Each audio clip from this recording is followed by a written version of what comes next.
yaxshimisizmi? Ha. Bugungi darsimiz arxeologiya tarixidan mavzusini gaplashamiz. Bugun darsda hammamiz tadqiqotchi bo'lib ishtirok etamiz.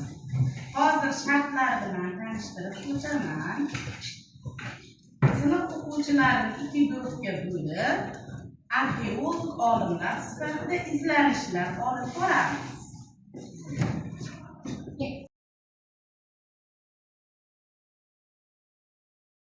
Guruhga biz tadqiqotchilar guruhiga, ya'ni Musojon Saidjonov guruhiga mana sxema beraman, xarita beraman. Biz meros yashirdik. Ikkita joyga meros yashirdik. Birinchi merosni topganingizda, mana birinchi merosni ko'rsatib qo'yganmiz. Topganingizda ichida albatta qayerga borishingizga namuna yozilgan. Namuna yoziladi. Ikkinchi merosni o'sha namunaga qarab topasiz. Tushunarlimi? Mana bu birinchi guruhga mana qayerda tasvirlanganini muhokama qilib olasizlar. Mana ikkinchi guruhga xarita chizganman, meros yashirganman.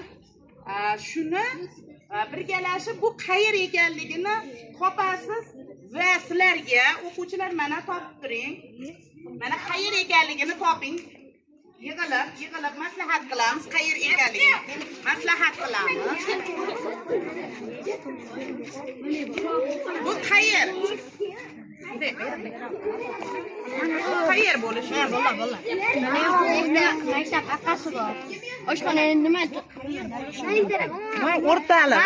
Ha, demak topdi. Kim topdi buni? Barakalla, bunga bal qo'ydik.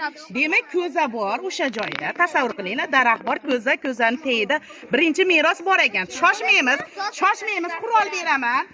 Mana bitta yo'q. Shuningdek, kapitan komandada bo'ladi.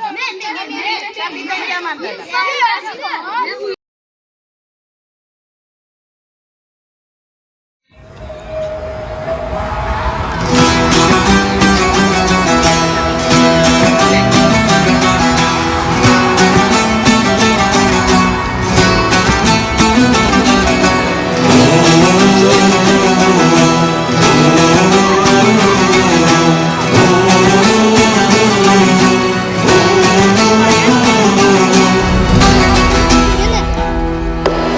Ozod o'g'lim, hur o'g'lim, har oning huzur o'g'lim, shahdingdan kun yorishsin, yuzi yorug' nur o'g'lim, uyg'on o'g'lim, tur o'g'lim, uyg'on o'g'lim, tur o'g'lim. El bo'lsa yigit joni, sel kabi jo'shar qoni, vatan desa dunyoni ikki chetga sur o'g'lim, uyg'on o'g'lim, tur o'g'lim, uyg'on o'g'lim, tur o'g'lim.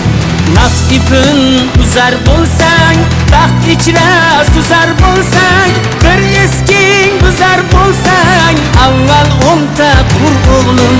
Bizning ilm maktabi bo'lgan dunyo matlabi, Buxoriy bobong kabi qilgin tafakkur o'g'lim.